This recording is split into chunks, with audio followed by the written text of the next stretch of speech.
Does the name Ivan Andreevich Krylov mean anything to you? No, this isn't some Cold War era spy drama. It's the next episode of Life's Potluck Buffet. I'm John Paulus. Thanks for joining me today. Have you used the 6-minute timer yet? I just used it this morning to time a pot of French press coffee.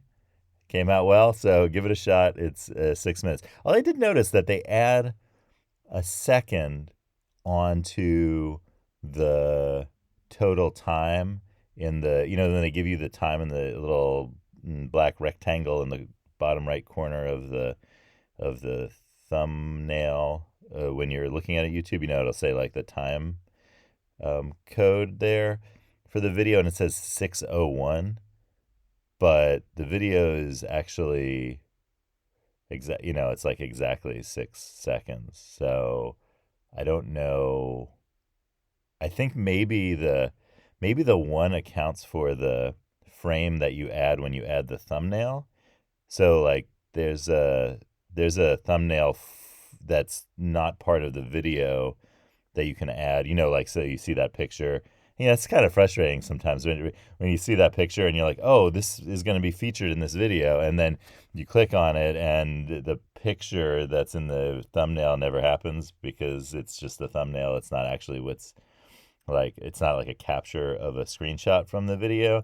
That's frustrating sometimes, right? Because you're like, oh, this is about that. And then it's like, oh, no, this isn't about that. This is about something else. Okay. Anyway, so that must be why it's 6:01 and not 6. Because I wanted to say 6:00, but I think adding that thumbnail. Well, if you know the reason, let me know, and I'll be glad to find out. Oh, so right, Ivan Andreevich Krylov. So, he's a fabulist. No, not that type of fabulist. He doesn't lie all the time.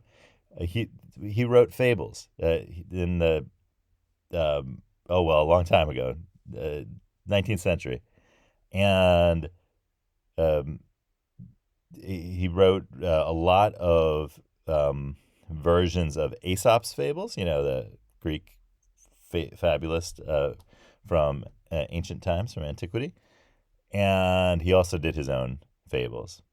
And one of his most influential fables was called The Inquisitive Man. I don't know what it is in Russian. If you do, put it in the comments, please. Oh, and also, if I'm not pronouncing Ivan Andreevich Krylov in the appropriate way, let me know as well. I noticed that it was Ivan. That's in English we say things like Ivan, like Ivan the Terrible. So, but in Russian apparently it's Ivan. So, okay, so this fable that he was telling, called The Inquisitive Man, is about a guy who is talking to a friend about a museum that he visited, and all of these little tiny details, beetles and the small thing. I think he talks about cockroaches at some point. Anyway, just talking about just like the littlest things in the museum, and the friend says, "Oh, did you see that elephant? Wasn't it like the size of a mountain? Wasn't that incredible?"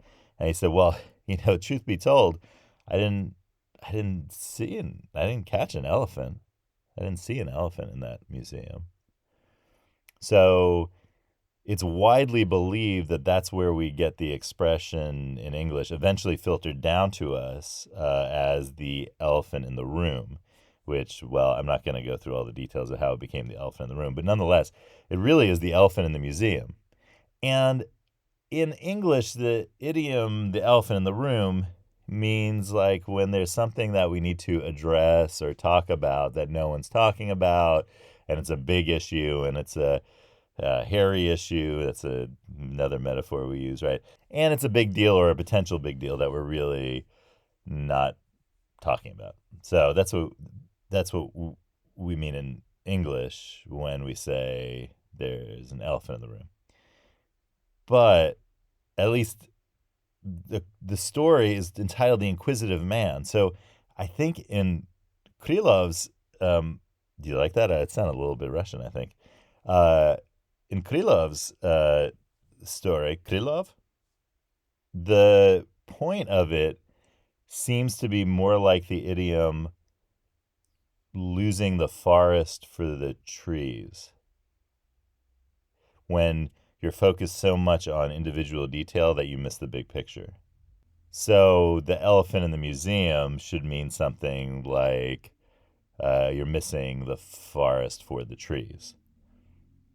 But that's not how it worked out. And so I found that to be interesting. Why am I talking about elephants? Well, a few days ago, I made a video about me at the zoo, the first video on YouTube.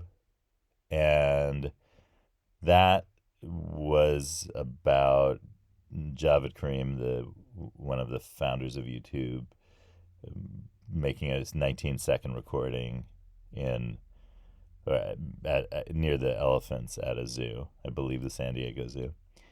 And so I was thinking about the importance of the beginnings to the end of something and the middle and everything. Like, the way you start out something is the way you finish something, and it's the way things happen in between. That beginnings are so important, not just because they're, half of the work, as has been said since ancient times, but, well begun, half done. Do you know that expression as well? It comes from an ancient Greek expression that Plato wrote. So that idea where, the beginning is like half the battle, half the job. It's also true that the beginning is almost 100% of the final product, because the way you start things, that correction is so difficult, and that's because it's just, when we get something started, there's a kind of inertia that goes on, and that inertia is nearly irresistible. It just, we set something out, it's like rolling a ball. It's almost like a law of nature where the ball is going to only behave in a certain way, and you can try to redirect it, but it's going to go back to that course when you stop redirecting it. So being very conscious of as many details as possible. See, this is about the elephant in the room. And the big picture when you start something out is absolutely critical. And that takes a lot. So it's being the inquisitive man, and it's also being the guy who saw the elephant in the room who the inquisitive man was talking to. And that's what we really learn, because that's how things work. I did notice that elephants are really important to surrealists as well. And you know that Life's Potluck Buffet is about the surreal life, #surreal life. And Max Ernst, he's got a really good elephant painting. Dali has elephant and the swans, a reflection of the swans as elephants. And, finally, I think we put too much pressure on elephants. So I'm going to say maybe another thing to learn from the lesson of the elephant is to, not worry about how smart an elephant is, or what great memories the elephant have, or what great nurturers they are, because those are just us telling stories about ourselves. It's, in fact, the elephant is kind of heroic for humans, because the elephant is like the model of all good human things that we've projected upon the elephant, and kind of desperately seeking elephants. That's a drama that we that's a surrealist soap opera, Desperately Seeking Elephants. And so we'll look into that at some point. Finally, I'll have to say, I think that if you make a music video called The Elephant in the Museum, it's already been done. There's a Japanese group that has a song called The Elephant in the Museum.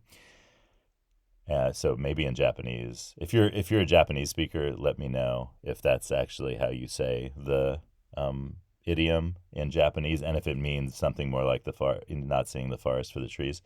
But the if you're gonna make a music video to get a billion views, as I talked about on an earlier episode, the elephant in the room thing, there's no the music videos that are elephant in the room do not have a billion views, and I think there's a reason why, because most of them are animation and not there's no live action in them. I think you need that combination. If you and one, they're none of them are kids videos. And if you're not doing a kids video about an elephant in the room that's a mix of live action and animation, then you're gonna have to be like as famous as Daddy Yankee or Katy Perry. Oh, Katy Perry's video "Roar" has an elephant in it, so now maybe there's some there's something to be learned from that. I don't know what, but we'll find out at some point. And I'll see you tomorrow on the next episode of Life's Potluck Buffet. Don't miss the elephant in the room today, or the elephant in the museum. It's there.